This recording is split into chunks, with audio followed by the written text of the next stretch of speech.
mira, mira, mira, mira. Oh, yeah.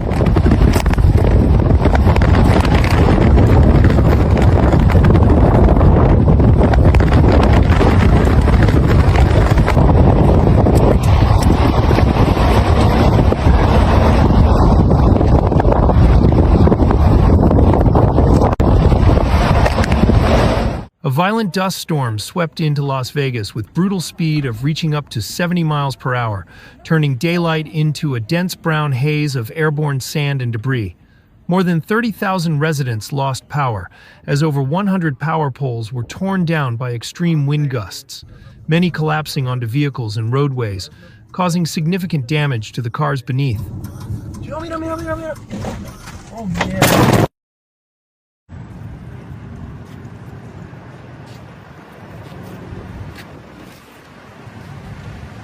Trees were uprooted, traffic signals snapped, and the iconic Las Vegas Strip disappeared into this thick, choking dust as visibility plummeted and flight operations at International Airport came to a standstill.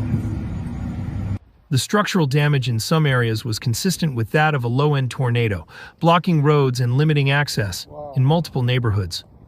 What caused this sudden and violent upheaval from the sky, and how can the city prepare for what lies ahead? Stay with me till the end of the report to find out and see the full impact of this event.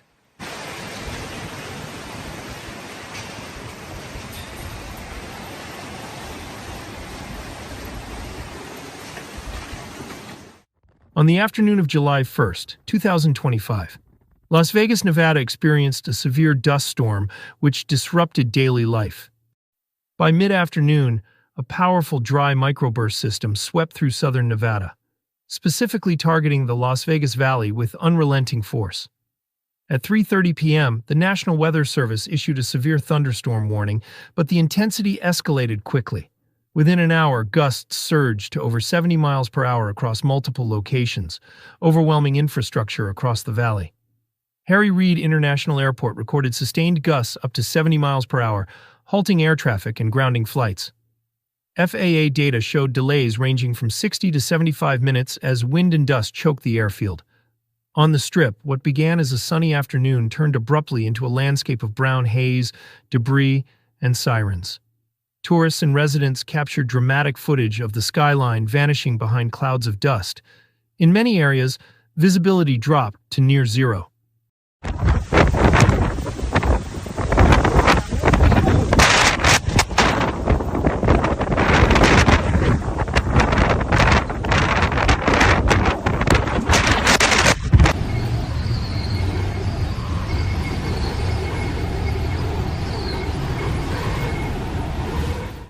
The physical impact of the storm was brutal. NV Energy confirmed that over 33,000 customers lost power during the peak of the system. More than 110 power poles were damaged, many snapped at their base, falling into roads and across driveways. Jones Boulevard was shut down at Tropicana Avenue. Power lines were found hanging or sparking near Eastern Avenue, Sahara Avenue, and Flamingo Road. By 7 p.m., over 270 individual outages had been logged. Emergency services were stretched thin managing traffic control, sparking transformers, and fallen infrastructure. The northeast side of the valley faced the worst of it. A large fire ignited at an animal facility, resulting in the deaths of several animals. The cause is believed to be linked to damaged electrical equipment exacerbated by the high winds. Multiple palm trees were snapped in half. Rooftop panels were torn loose and scattered across blocks. Fences were blown over. Entire neighborhoods sat silent as the city's normally humming grid failed under pressure. Despite no measurable rainfall, the dust storm was made possible by a volatile atmospheric phenomenon called a dry microburst, sometimes referred to as a Vera bomb. This type of storm occurs when rain from high-altitude clouds evaporates before reaching the ground. That evaporative cooling process causes the air to rapidly sink, hitting the ground hard and spreading out in all directions with sudden explosive force. This event in Las Vegas was a textbook example. The winds it generated tore through the region like a shock wave, with almost no warning. Dust storms of this magnitude are not only destructive but dangerous to human life. Officials urge anyone caught in such an event to pull completely off the road, shut off vehicle lights, and keep feet off the brake to avoid triggering rear-end collisions. Staying inside and sealing windows is critical. Those with respiratory issues, children, and older adults should remain indoors and avoid physical activity.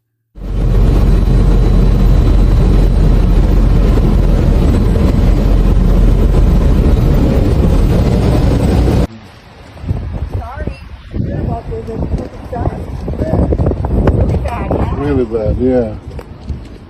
Wow. Oh man, they already got there.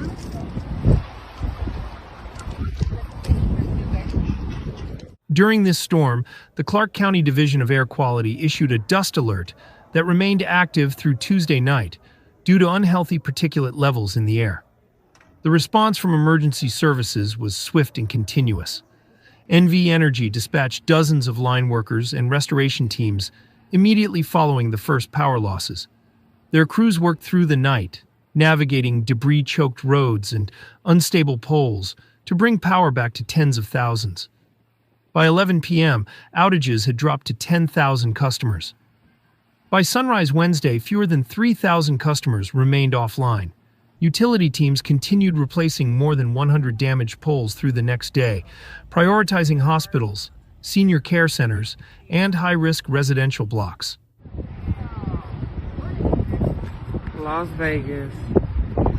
We are on Tropicana in front of the Walmart. Every last one of the light poles, the electricity poles are down. Clark County's Office of Emergency Management partnered with the American Red Cross to open a temporary shelter at the Las Vegas Convention Center's South Hall.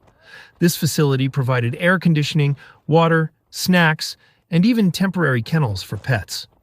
First responders remained deployed across the valley, redirecting traffic away from hazard zones and monitoring for any residual fires or structural collapses. The city's infrastructure was under strain, but its people stepped up. Volunteers handed out supplies, restaurants with backup generators offered meals to those in need. Social media became a lifeline for updates and offers of help.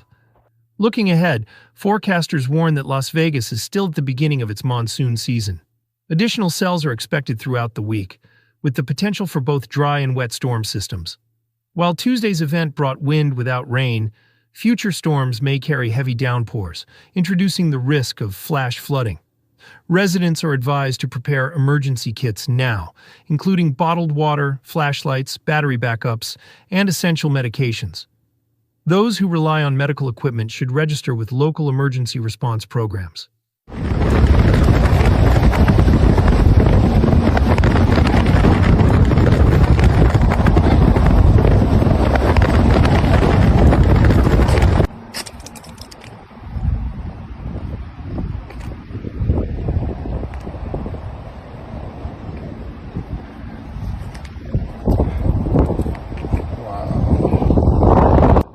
City planners and utility managers are using this storm as a case study for improvements. NV Energy has begun a review of pole integrity in high-wind corridors and will prioritize replacements in at-risk neighborhoods. Public Works is initiating a trimming campaign for trees near critical power lines and intersections. Coordination between fire, police, and emergency management agencies is being refined to improve communication speed during fast-developing storm scenarios. Las Vegas absorbed a powerful atmospheric strike and endured. The recovery effort proved the city's resilience and the strength of its people. In every neighborhood affected, you'll now see utility crews, city workers, neighbors, and volunteers making things right. And though the skies have cleared, the preparation for the next round is already underway. This is Las Vegas, tested, challenged, but never brought down. If you found the video informative and helpful, then like and share it to others. Share your thoughts and experiences in the comments below. As always, thank you for watching. Stay safe and stay aware.